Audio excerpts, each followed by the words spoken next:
என் நெஞ்சில் குடியிருக்கும்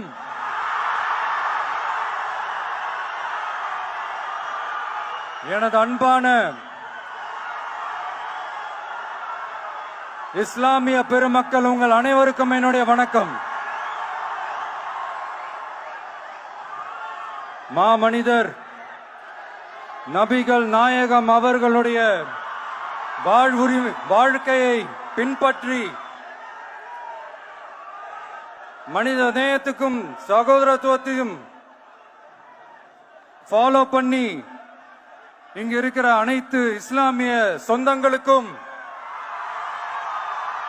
என்னுடைய இந்த அன்பான அழைப்பை ஏத்துக்கிட்டு நீங்க எல்லாரும் வந்து கலந்துகிட்டதுக்கு மிக்க மிக்க மகிழ்ச்சி. உங்க எல்லாருக்கும் என்னுடைய மனமார்ந்த நன்றிகளை தெரிவிச்சுக்கிறேன். தேங்க்யூ.